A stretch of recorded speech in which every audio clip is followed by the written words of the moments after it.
लोकसभा के चुनाव के बाद जहां कांग्रेस ने बहुत अच्छा प्रदर्शन किया है, वहां अब विधानसभा की बारी है प्रदेश के अंदर। और प्रदेश के अंदर चुनाव की तारीख धीरे धीरे नज़दीक आती जा रही है। वैसे ही हर पार्टी की सक्रियता प्रदेश के अंदर यानी कि बढ़ती जा रही है। जहां दीपेंद्र हरियाणा मांगे हिसाब और पद यात्रा कर रहे हैं और गांव-गांव और शहर-शहर जाकर कांग्रेस का वर्चस्व रह रहे हैं, वहीं एक कांग्रेस नेत्री आज हमारे साथ हैं जिसे मैं कहूँ कि फायर ब्रांड नेत्री हैं। आप जान जाएंगे इनके ओहदे से कि ये प्रदेश महिला मोर्चे की महासचिव हैं और मैनिफेस्टो कमेटी की ये मेंबर हैं और वार रूम चेयरमैन हैं विमेन की, और लोकसभा की प्रभारी भी रही हैं। आप समझ गए होंगे कि मैं किसका जिक्र कर रहा हूँ। आप हैं मैडम किरण मलिक जी, जो हल्के में सक्रिय रहती हैं, हर के सुख दुख में जाती हैं और कांग्रेस पार्टी का परचम फहराने के लिए इनके दायित्व इनको दिए गए हैं इतने। तो आइए इनसे बेबाक बातचीत करते हैं, प्रदेश में क्या चल रहा है, क्या और हाँसी के अंदर क्या चल रहा है। हाँसी हल्के से बिलोंग करती हैं, 7 बात से हैं आप। पहले तो मैं आपका हार्दिक अभिनंदन करता हूं, स्वागत करता हूं किरण जी। आप पहले भी हमारे मीडिया पे आई हैं। जी धन्यवाद भाई। हाँ। आपका बहुत बहुत धन्यवाद। और हाँसी की आवाज़ के दर्शकों को मेरा नमस्कार। और आज जो बारिश हुई है उसके लिए भी बहुत बहुत बधाई हो। हर तरफ हरियाली छाई हुई है और खेतों के अंदर भी इसका बहुत बेनिफिट होगा। तो बारिश पे लेता हूँ, खेतों में तो हरियाली छाई हुई है, लेकिन 2 बूंद पानी से हाँसी लबालब हो हाँ, शहर के अंदर अब मैं देख के आई हूँ कि किस तरह सीवर का पानी सड़कों पे उतर आया है और वहाँ पे खड़ा रहना भी बहुत मुश्किल हो रहा है लोगों का। जैसे मैं शॉप से निकल के आई, मैंने दुकानदार से पूछा, मैं ये स्मेल किस चीज़ की आ रही है भाई? तो कहने लगे बहन जी जैसे बारिश का पानी आएगा तो जैसे अपने सीवर है वो ओवरफ्लो कर जाते हैं। तो एक अपने काउंसलर ने भी हमें बताया कि जब पाइप डल रहे थे तो हमने उनको रिक्वेस्ट की कि बड़े डालो पाइप, अभी जनसंख्या बढ़ रही है इसके हिसाब से डालो। बोले सरकार जो सरकारी वो ठेकेदार थे और सरकार की तरफ से जो हमारे नुमाइंदे बैठे हैं तो उन्होंने बहुत बड़ा इसके अंदर घोटाला किया है और आज उसका मतलब परिणाम पूरा शहर भुगत रहा है। प्रदेश के अंदर एक धमा चौकड़ी सी लगी हुई है जी, और नायब सैनी जी रेवड़ियाँ बांट रहे हैं। और क्या नायब सैनी जी को आप मुख्यमंत्री मानती हैं भाजपा का या नहीं मानती हैं? नहीं, मुख्यमंत्री की बात यह है कि नायब सैनी एक डूबते हुए जहाज के कैप्टन हैं। उनको एक सिंकिंग जो जहाज डूब रहा है उसका कैप्टन बनाया गया। और हमारे हरियाणा में एक कहावत है कि सास अपने बहू को कहती है कि दरिया ढकिया ना छेड़िए सारा घर तेरा। तो सैनी जी को कुछ नहीं, वो सिर्फ घोषणाएं कर रहे हैं, कर कुछ नहीं सकते हैं। हमें पता है कि ऊपर से कितना प्रेशर है उनके ऊपर। वो सिर्फ एक फेस दिया गया है कि हमने बैकवर्ड को बना दिया मुख्यमंत्री, लेकिन उनके हाथ में कुछ भी नहीं है, उनको सिर्फ इस्तेमाल किया जा रहा है। दीपेंद्र जी कहते हैं कि हरियाणा मांगे हिस्सा जी, और आप क्या मांगती हैं? हाँसी क्या मांगता है? हाँसी शहर हमारे 1000 करोड़ रुपए 1000 करोड़ रुपए पानी में डुबो दिए हैं। आज हालात देखो शहर के। किससे हिसाब मांगती हैं? मैं सरकार से हिसाब मांग रही हूँ, हमारे विधायक जी से हिसाब मांग रहे हैं। जो नगर परिषद में 27 हमारे काउंसलर है उनमें से 20 बिल्कुल खिलाफ हैं विधायक जी का। विधायक जी बहुत जबरदस्त इंटरफेयर करते हैं नगर परिषद के अंदर कि काम नहीं करने दिया जाता, कि खुद नारियल फोड़ रहे हैं, जबकि जनप्रतिनिधि तो हमारे काउंसलर भी है। उनका राइट बनता है कि वो अपने वार्ड के काम खुद करवाएं, लेकिन उनको ना तो ग्रांट रिलीज होती है ना उनको काम करने दिया जा रहा है। प्रदेश के अंदर लोकसभा वाला टेम्पू बना रहेगा कांग्रेस के लिए या नहीं? वो उससे भी बड़ा परचम लहराने जा रही है कांग्रेस, क्योंकि जनता का आशीर्वाद कांग्रेस के साथ है। जनता त्रस्त है। आज हम जाते हैं लोगों के बीच में और मतलब हालात देख के रोना आता है उनको। उनके जो हालात हैं आज भी आप हाँसी शहर के अंदर जाके देखें, मेन जो रोड है हमारे बड़े बड़े, उनके ऊपर इस तरह पानी, तो गलियों के हालात तो क्या होंगे आप देख सकते हैं। जो कांग्रेस छोड़ के बीजेपी में गई किरण चौधरी का, अभी अमित शाह जी ने उनका नाम भी नहीं लिया मंच के माध्यम से, तो क्या यही हश्र होता है जो कांग्रेस छोड़ के जाता है किसी पार्टी में? देखो, कोई भी पार्टी हम छोड़ के जाएंगे, हम किसी में जाएंगे या कोई हमारे आता है तो सीनियरिटी होती है पार्टी के अंदर। एक सीनियर, जब पहले लोग बैठे हैं वो सीनियर होंगे, जो बाद में आते हैं वो कार्यकर्ता है। 5-7 साल आपको पार्टी, यहाँ पे वो स्थापित नेता थी, वहाँ पे वो कार्यकर्ता के तौर पे गई है और उनको स्थापित होने में वक्त लगेगा। वहाँ के लोग स्वीकार क्यों करेंगे उनको, जबकि काम करने वाले उनके पास बैठे हैं लोग।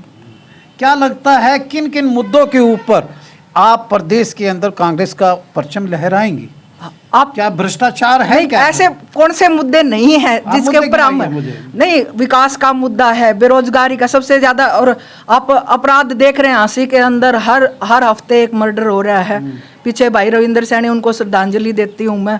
किस हालात में उन्होंने अपने इस मतलब प्रशासन से, इस पूरे अपराध से फाइट करते हुए किस तरह मर्डर किया गया, उनके पीठ पे गोली। मैं आपका इंटरव्यू ले रहा हूँ ना, यहाँ हाँ, मर्डर हुए थे। हाँ, यहाँ पे इस तरह हर हफ्ते अंदर हमारे यहाँ पे, अगर जिस हफ्ते झांसी के अंदर ऐसी कोई त्रासदी ना हो तो लोगों को हैरानी होती है कि अब की बार तो हफ्ता खाली निकल गया।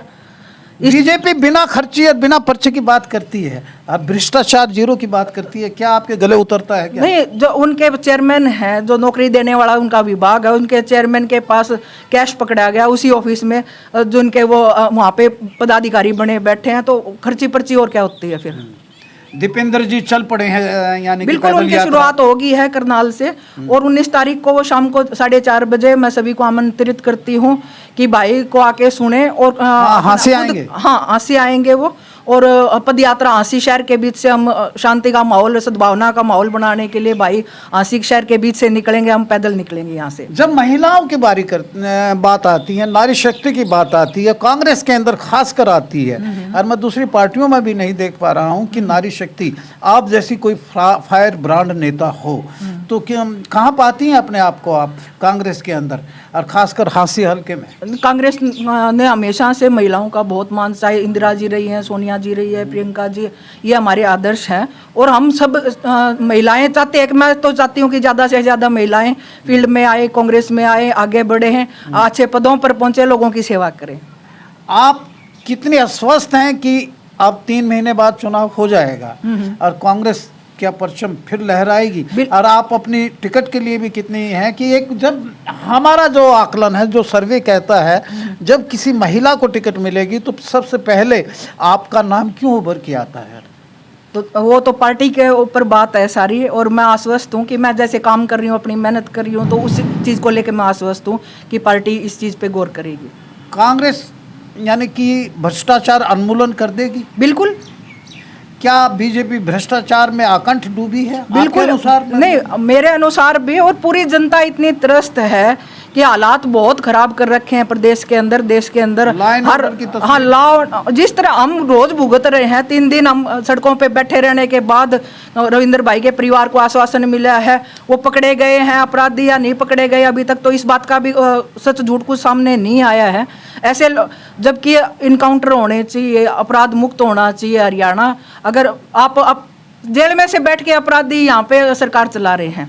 क्या किसान और दलित समुदाय फिर मिलकर कांग्रेस का परचम लहरा देगा? बिल्कुल बिल्कुल। हर वोट बैंक आपका ये माना जाता है? 36 बिरादरी कांग्रेस के हाथ को मजबूत बनाने में लगी हुई है, और हम सारे भाईचारा हमारा इकट्ठा है। 36 बिरादरी के ओबीसी को बीजेपी ने उतार दिया मुख्यमंत्री बनाकर, क्या ओबीसी साथ चला जाएगा? क्या आपको लगता है? क्या नहीं, ओबीसी की बात तो हम यहाँ से भी बहुत सारे नेता हैं ओबीसी, अभी राज बब्बर जी को ओबीसी से टिकट मिला है, तो पार्टी हर जो भी हाँ पिछड़ा वर्ग को, एससी को, हर वर्ग को साथ लेके चलने में विश्वास करती है। नायब सैनी जी रेवड़िया बांटने में लगे हुए हैं, सरपंचों को दे दिया, फलाना को, नगर पार्षदों को दे देंगे, घोषणा मुख्यमंत्री बना दिए गए हैं। मैंने बताया आपको कि वो डूबते हुए जहाज के कैप्टन बने। अब डूबता हुआ जहाज का कैप्टन कितना क्या बचाव कर सकता है, ये तो आने वाला कहते हैं कि जब टाइटैनिक या जहाज डूबने लगे ना, जो उसके अंदर से चूहे होते हैं सबसे पहले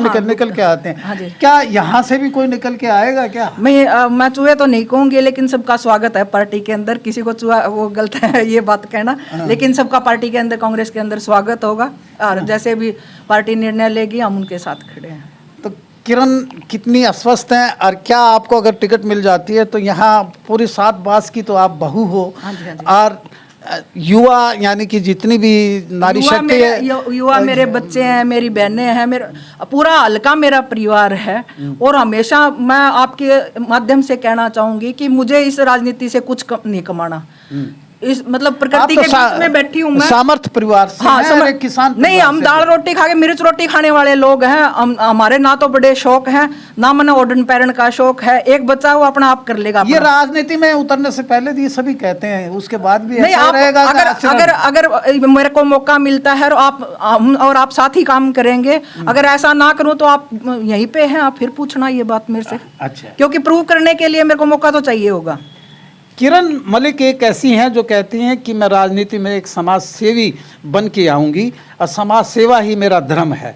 अगर मेरा कान पकड़ लेना, अगर मैंने एक पीला पैसा भी राजनीति से कमाया तो मैं अपने धर्म की कमाई से अपने भरण पोषण करती हूँ परिवार का। अच्छे किसान की बेटी हैं, इनके फादर बड़े अच्छे ऑफिसर भी रहे हैं और 7 बास की बहू हैं। हम तो यही चाहते हैं किरण जी कि आप आगे बढ़े और हाँसी हल्के की काया पलटे और आपकी जो एस्पिरेंट हैं, आप जिसके लिए प्रदेश में फिर परचम लहराए। लोकसभा में तो आपने परचम लहराया ही। बहुत बहुत धन्यवाद। लोकसभा प्रभारी थी, बिल्कुल बिल्कुल, जेपी साहब को आपने बिल्कुल। मैं हिसार और चंडीगढ़ की 2 जगह की प्रभारी रही हूँ और दोनों सीटें निकली है। हाँ, आपको इस बात का भी है। देखते रहिए हाँसी की आवाज़। किरण मलिक जी का किस कदर रुतबा है हाँसी के अंदर। हम तो चाहते हैं कि ऐसी युवा जो नारी शक्ति आगे आए।